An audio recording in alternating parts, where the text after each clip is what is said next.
life's never handed me anything on a silver platter. My name's Anna, and by the time I was 6, both my folks had passed, leaving me in the care of my grandma. She was tough as nails, but with a heart of gold. We didn't have much, but she made damn sure I never felt wanting for love. Education? Well, that was a luxury we couldn't afford. I learned to read and write, but school was a dream that ended when I had to start working to help out. I ended up waitressing at a diner downtown, a place where the tips were as meager as the hopes of ever getting out of there. But it paid the bills, or at least some of them, and it kept me on my feet. That's where I met James. He walked in one rainy afternoon, all drenched and looking like something out of a magazine with his fancy suit and that lost look on his face. "Can I get a coffee, black, and maybe a slice of your best pie?" he asked, shaking off the rain. "Sure thing, coming right up," I replied, trying not to show how his smile made my heart skip a beat. James was from a different world, one where people didn't worry about their next meal or whether they could afford the rent. We got to talking, him with his curious questions about my life, and me, well, I was just being my straight-up self. "So, what's a guy like you doing in a dive like this?" I couldn't help but ask. "Just passing through, looking for a bit of real life, I guess." He chuckled, that smile never leaving his face. "Real life, huh? Spend a day in my shoes, you'll get more real life than you bargained for," I joked back, not really expecting him to understand. But he surprised me. He kept coming back, not just for the coffee but for the conversations. We talked about everything and nothing, and somewhere along the line, I started to fall for him. Hard. James introduced me to his world, one I never knew existed. Fancy dinners, parties where people talked about things I barely understood, and yet, he never made me feel out of place. He was different, kind, and genuinely interested in me, not just my story. Then there was Eleanor, James's mother. The first time I met her, I knew she was sizing me up, her eyes sharp, missing nothing. "So, you're the girl who's caught my son's attention," she said, her voice cool, her gaze even colder. "Yeah, guess I am," I replied, trying to sound more confident than I felt. "Well," was all she said, turning her attention back to James as if I was no longer there. It was clear from the get-go she didn't approve of me. I was too simple, too uneducated, too everything she didn't want for her son. Eleanor's disdain wasn't the silent type. It was loud, clear, and made its presence felt every single time she walked into a room. If there was one thing I learned quickly after marrying James, it was that his mother, Eleanor, had an opinion on everything. And she wasn't shy about letting you know exactly what she thought, especially if it involved me. Living under the shadow of her disdain was like walking on eggshells, only the eggshells were made of glass, and I was barefoot. Every dinner, every family gathering, she had a way of making her disapproval known, her words sharp enough to cut through the thickest skin. One evening, James and I invited her over for dinner, a simple affair. I had spent the day cooking, trying to make everything perfect, hoping, foolishly, maybe, that I could win her over with my culinary skills. The moment she stepped through the door, I knew it was going to be a long night. "Oh, you decided to cook, Anna?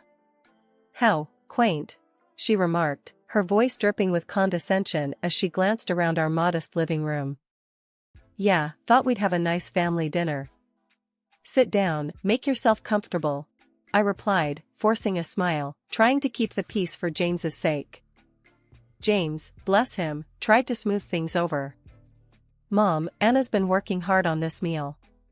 Let's just enjoy the evening, okay?" Dinner was a battlefield.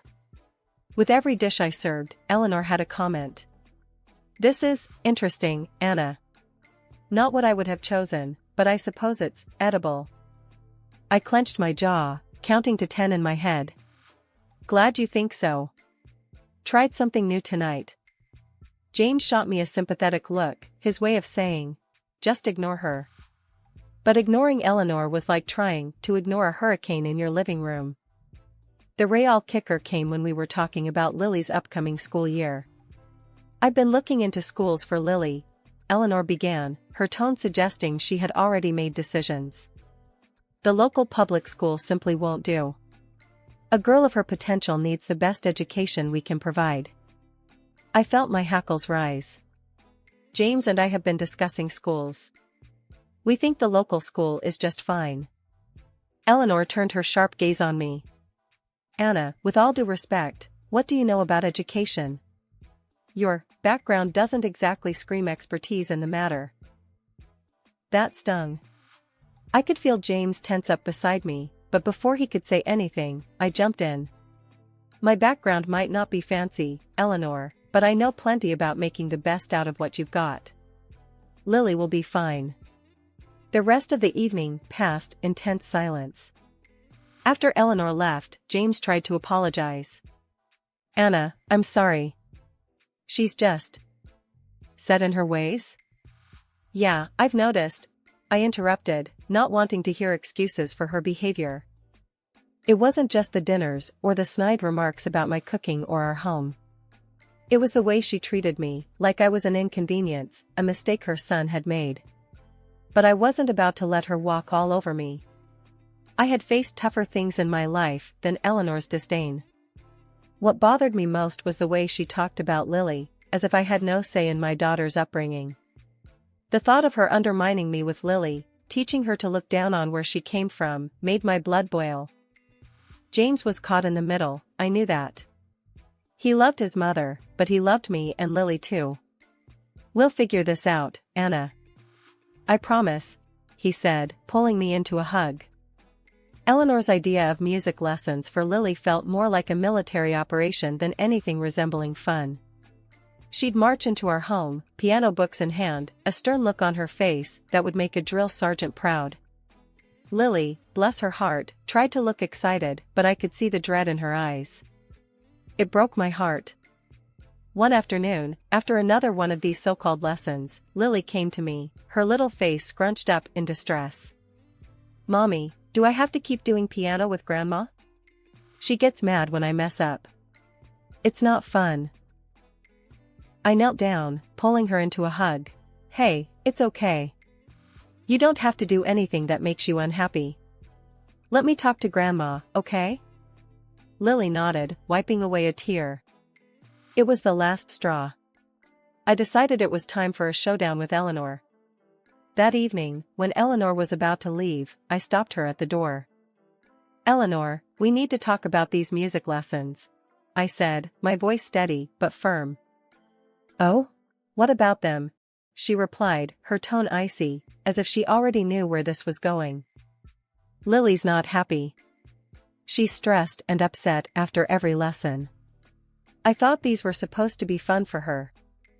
Eleanor scoffed. Fun? Music isn't about fun, Anna. It's about discipline, about learning to appreciate the finer things in life. Something you'd know nothing about. I felt my cheeks flush with anger. Listen, I appreciate you wanting to teach Lily, but not like this. Not at the cost of her happiness. Eleanor's eyes narrowed. And what do you suggest? Letting her quit. That's the problem with your generation. Too quick to give up. No wonder you ended up where you are. That stung. More than I wanted to admit. It's not about giving up. It's about not forcing her to do something she hates. There's a difference. Eleanor shook her head, dismissive. I won't stand by and watch my granddaughter waste her potential. If you're not interested in her future, I certainly am. That night, after Lily went to bed, I sat down with James. We need to talk about Eleanor and these piano lessons, I started, trying to keep my voice even. James looked up, his expression wary. What about them? Lily's miserable, James. She's scared of making mistakes because your mom's too hard on her. She's losing her love for music. James sighed, running a hand through his hair. Mom just wants what's best for Lily. You know how she is with perfection.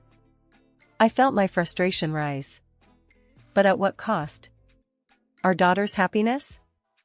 There was a long silence before James spoke again. I'll talk to Mom. But Anna, you know how she is.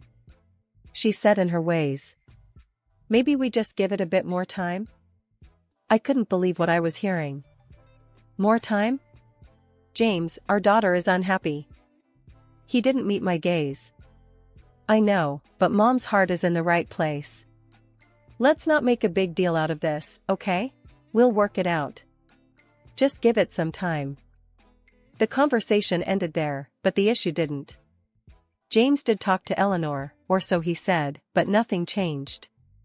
If anything, the lessons became more frequent, as if Eleanor was doubling down in the face of my concerns. It wasn't that I didn't appreciate music, it was the way Eleanor lorded over Lily, pressing her own brand of perfection onto her, that rubbed me the wrong way. But Lily was a trooper, and somehow, she managed to find joy in the keys, despite her grandmother's heavy-handed teachings.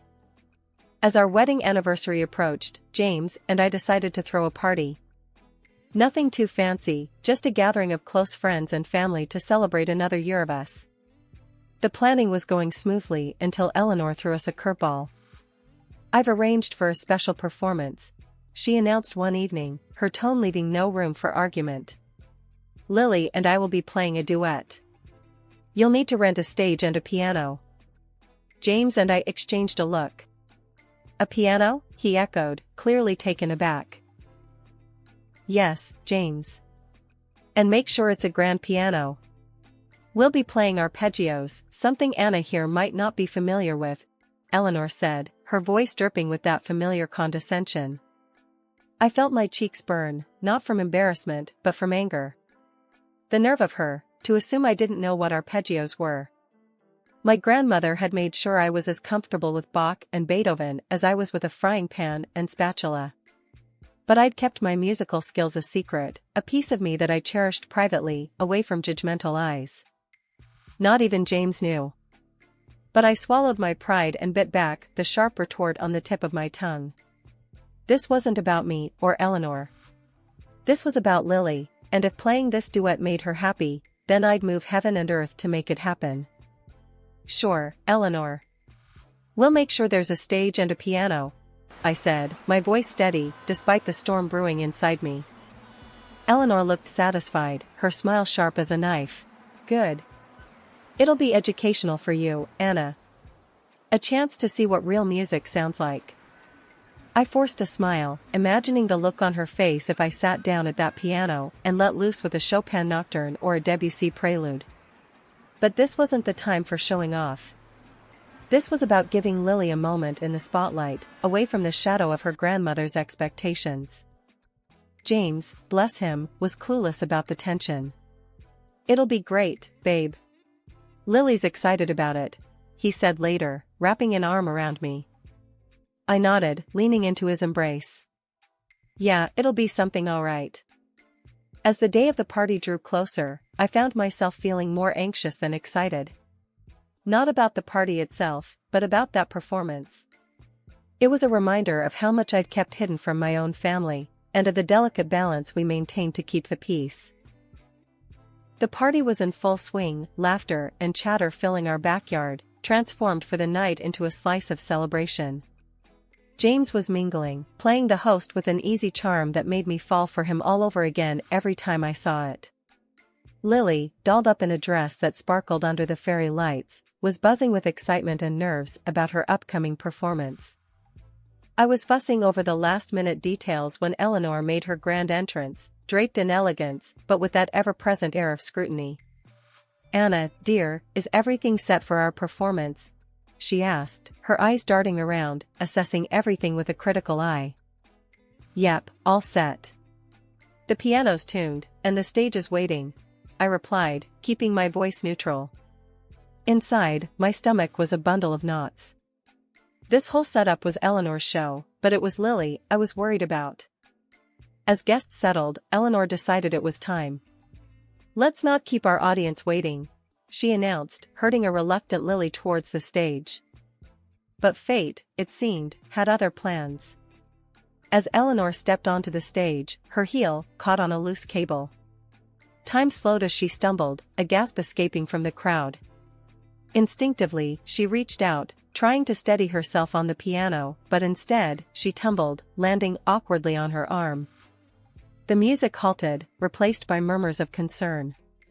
James rushed to his mother's side, his face etched with worry. "Mom, are you all right?" he asked, as I hovered nearby, unsure of what to do. Eleanor, ever the prideful matriarch, brushed off the concern with a strained smile. "I'm fine, just a little mishap." "The show must go on," she insisted, though her voice betrayed a hint of pain. James wasn't convinced. "Maybe we should cancel the performance, Mom. You need to get that checked." But Eleanor wouldn't hear of it. "Absolutely not. We've prepared for this, and we will perform," she said, her tone brooking no argument. I glanced at Lily, who looked more frightened than ever. I wanted to scoop her up and tell her she didn't have to go through with this, but Eleanor was already positioning her at the piano. The performance started, and it was clear from the first note that something was off. Eleanor's playing was hesitant, the fluid grace she usually possessed replaced by a stilted awkwardness. The pain from her fall was evident in every note she missed, every chord that came out wrong. A murmur ran through the assembled guests as the performance went on. It wasn't long before some couldn't hide their amusement, their whispers turning into barely suppressed chuckles. The sight of Eleanor, always so poised and in control, struggling to play basic arpeggios because of her injured arm was, I had to admit, a bit funny in a tragic sort of way. But my heart went out to Lily, caught in the middle of this farce, her eyes darting between the keys and her grandmother, a look of sheer panic on her face. The performance, meant to be the highlight of the evening, turned into a comedy of errors, with Eleanor's pride leading the charge. Despite the awkwardness of the situation, I couldn't help but feel a twinge of sympathy for her. There she was, trying to maintain her dignity in front of an audience that found her predicament amusing. It was a humbling moment for someone who seldom found themselves anything less than perfect. As I watched Eleanor stumble away from the piano, her pride taking a hit right in front of everyone, I was torn. Part of me thought, well, it's about time she came down a peg or two. But then, seeing her trying to blink away those tears of frustration, my heart softened. She might be all sorts of difficult, but she didn't deserve to be humiliated like that. And Lily, my sweet girl, looked so upset by the whole ordeal, I couldn't bear it. Eleanor, her face a mask of disappointment mixed with pain, slowly moved aside. That's when I made my decision. I wasn't about to let the evening end on such a sour note. Not if I could help it. So, there I went, taking a seat at the piano beside Lily, who looked at me with wide, questioning eyes. "Just follow my lead," I whispered to her, giving her a reassuring smile. I could feel everyone's eyes on us, curious, maybe even a bit skeptical. We started to play, and it was like magic. The notes just flowed, perfect and clear. For a few minutes, there was no Eleanor, no awkward tension, just me, Lily, and the music. I could hear the surprise in the room, the shift in the atmosphere as we hit our stride. The applause that followed was thunderous, especially from James, who looked like he might burst with pride. But it was Eleanor's reaction that caught me off guard. She was standing there, tears streaming down her face, but this time they were different. There was something like respect, maybe even a hint of regret, in her eyes. I had no idea you could play," she said, her voice soft, almost lost in the buzz of the room. "A lot of things you don't know about me," I shot back, half teasing, half serious. It was a moment of triumph, sure, but it was also a bridge, a way to show her there was more to me than she'd ever given me credit for. Lily, ever the showman, took her little bow, her face lit up with a mix of relief and joy. And as the applause died down, I stayed seated at the piano, my fingers resting lightly on the keys, ready for the next piece. "Wow, Anna, that was incredible." "I had no idea," James said, his voice filled with wonder and something akin to disbelief. Eleanor cleared her throat, stepping closer, her gaze fixed on me. "Anna, I must admit, that was quite a performance. You and Lily, you played beautifully together." I raised an eyebrow, surprised by her concession. "Thanks, Eleanor. Music's always been a big part of my life. Just never had the chance to show it off like this." The guests murmured their agreement, some still clapping softly, their smiles genuine and encouraging. It was a rare moment of unity, the usual tensions forgotten in the wake of our shared experience. Lily tugged at my sleeve, her earlier shyness replaced by excitement. "Mom, can we play another one? Please?" I looked down at her, her enthusiasm infectious. "Sure, kiddo. What do you say we give them a little Beethoven?" The mention of Beethoven caught Eleanor off guard, her interest piqued. "Beethoven, you say? I didn't realize you were familiar with his work." "There's a lot of things about me you're not familiar with," I shot back, not unkindly. I turned to the guests, who were watching our exchange with a mix of amusement and curiosity. "Everyone, we hope you enjoy this next piece. It's one of our favorites." As Lily and I launched into the first few bars of Für Elise, a piece so familiar yet always capable of evoking deep emotions, the room settled into a hushed reverence. The music flowed from us, a testament to hours of practice and a shared love for the piano that I hadn't realized was so strong in my daughter. When the piece ended, the applause was louder, more assured. It was as if our performance had woven a thread of connection through everyone present, drawing us together in appreciation of something truly special. James came over, his pride evident. "I think we might need to get a second piano at this rate," he joked, but I could tell he was seriously considering it. Eleanor approached again, this time her expression softer, more reflective. "Anna, I was wrong about you. Your love for music, for our family, it's clear. I'm sorry for any harsh words I've said." I was taken aback by her apology, the sincerity in her voice unmistakable. "Thank you, Eleanor.